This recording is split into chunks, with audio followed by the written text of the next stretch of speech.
ध्यान फाउंडेशन के द्वारा गौशाला प्रबंधन कमेटी पर लगाए गए गंभीर आरोप। पत्रकार वार्ता कर जारी विवाद को लेकर दी सफाई।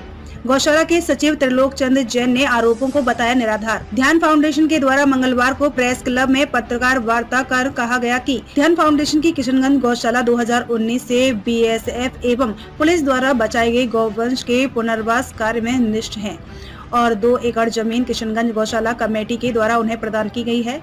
ध्यान फाउंडेशन के वॉलेंटियर गौरव कुमार यादव ने कहा कि गौशाला कमेटी के चेयरमैन को शुरू दिन से ध्यान फाउंडेशन का सेवा कार्य खटक रहा है और वे नित्य नए प्रायोजन से गौशाला एवं उसके कर्मचारियों के लिए समस्याएं खड़ी करते हैं। गौरतलब हो कि मंगलवार को कई संगठनों के द्वारा ध्यान फाउंडेशन के खिलाफ प्रदर्शन किया गया है। गौरव कुमार ने कहा कि ध्यान फाउंडेशन देश भर में 45 से अधिक गौशालाओं के माध्यम से 70,000 गौवंश का पालन पोषण कर रही है। वहीं जब गौरव कुमार से पूछा गया कि आज तक कितने मवेशी आपको मिले, कितने की मौत हुई है और क्या उनका पोस्टमार्टम करवाया गया, तो इस सवाल पर वो चुप्पी साध गए। वहीं उन्होंने ध्यान फाउंडेशन द्वारा संचालित गौशाला की खराब स्थिति के लिए भूतनाथ गौशाला कमेटी को जिम्मेदार ठहराया। पूरे मामले पर भूतनाथ गौशाला कमेटी के सचिव त्रिलोक चंद जैन से जब बात की गई तो उन्होंने कहा कि ध्यान फाउंडेशन को 2019 में जमीन लीज पर दिया गया था और 2020 में लीज रद्द कर दिया गया, लेकिन ये लोग जमीन खाली नहीं कर रहे हैं। उन्होंने और भी कई गंभीर आरोप ध्यान फाउंडेशन के ऊपर लगाए हैं। किशनगंज से जियाउर रहमान खान की रिपोर्ट। हमने एक शिकायत की है एसपी और डीजीपी को। तो क्या शिकायत की थी? जो जान से मारने की धमकी दी गई थी हमारे गौशाला मैनेजर और बाकी स्टाफ को। इससे कई स्टाफ उस दिन से आ भी नहीं रहा डर के मारे, और आज गौशाला में किसी को भी घुसने नहीं दिया जा रहा। प्रदर्शन हो रहे हैं और धमकाया जा रहा है। तमाम लोगों का आरोप है कि जो व्यवस्था है गौशाला में आपके द्वारा संचालित, वो काफ़ी खराब स्थिति में है जी। उसके कारण लोग प्रदर्शन कर रहे हैं, वहाँ पे लोगों का ठहरना मुश्किल हो जाता है। इस पे क्या कहेंगे?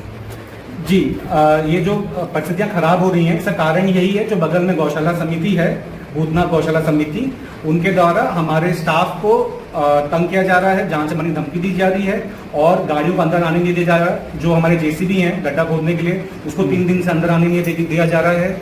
4 गाड़ियों को मना किया जाता है, धमकाया जाता है, इसलिए अंदर प्रॉब्लम हो रही है क्योंकि स्टाफ कम आ रहा है। कितने मवेशियों के रखने की क्षमता है आपके यहाँ? अभी हमारे यहाँ करीबन इस समय वहाँ पर करीबन 900 गौवंश हैं और डेली यहाँ से हम शिफ्ट कर रहे हैं अपनी दूसरी गौशालाओं में। जिस मवेशी की मौत होती है, क्या उसका पोस्टमार्टम आप लोग के द्वारा करवाया जाता है?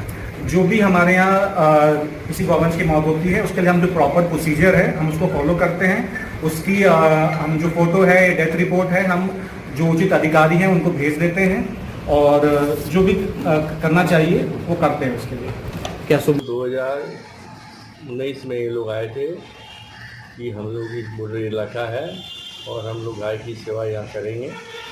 तो यहाँ के जिस तत्कालीन डीएम साहब ने भी कहा कि आप लोग इतना सक्षम नहीं हैं और आपके पास इतने साधन भी नहीं है, संसाधन नहीं है जो सब गायों की आप सेवा कर सकें, इसलिए आप ध्यान फाउंडेशन को दीजिए जिससे गौ सेवा हो सकेगी।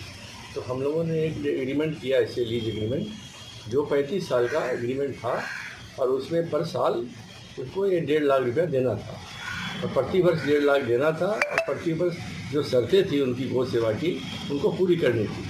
लेकिन 1 साल के बाद ही इन्होंने न तो पैसा दिया, न कोई शर्त पूरी की और गौ सेवा के बदले गौ हत्याएँ होती रह गई और रात में कहाँ से पशु आ रहा है, कहाँ जा रहा है, इसका कोई लेखा जोखा इनके कहीं किताब में नहीं। इसमें लग रहा था कि ये लोग गौ सेवा नहीं कर रहे हैं, गौ हत्या कर रहे हैं और ये कहीं स्मगलिंग का धंधा बहुत बड़ा रैकेट इसके अंदर चल रहा है, ऐसा लग रहा है। अभी क्या मांग करेंगे प्रशासन? तो अभी हम लोगों ने यही प्रशासन से बार बार कह रहे हैं कि हमने किसी को लीज दी, हमने रद्द कर दी 2020 में। हम बार बार कह रहे हैं भाई इसको रद्द करके इसको खाली कराइए। अभी यहाँ महामारी, बीमारी और क्या क्या फैल जाएगा इसका कोई गिनती नहीं है। सारा शहर में बीमारी फैल जाएगी। पशु चारा तरफ ज़मीन के अंदर 7-7 फुट एक लेयर बन गया पशुओं का और लाखों पशु को गाड़ के इसने ख़त्म कर दिया है। इसलिए हम लोग यही मांग है और कोई मांग नहीं है, कोई शिकायत नहीं है। हम लोग ऐसे इतना ही है, इसको तो तत्काल प्रभाव से इसको खाली कराया जाए। लेकिन वो ध्यान फाउंडेशन आप पे गंभीर आरोप लगा रहे हैं। आरोप लगाने के लिए, मुंह में बोलने के लिए आरोप तो सामने है, जनता देख रही है ना कि किस पर आरोप लगना चाहिए, किस पर नहीं लगना चाहिए। सारी जनता गवाह है। किसी व्यक्ति विशेष के आरोप लगाने से आरोप सिद्ध नहीं होता है।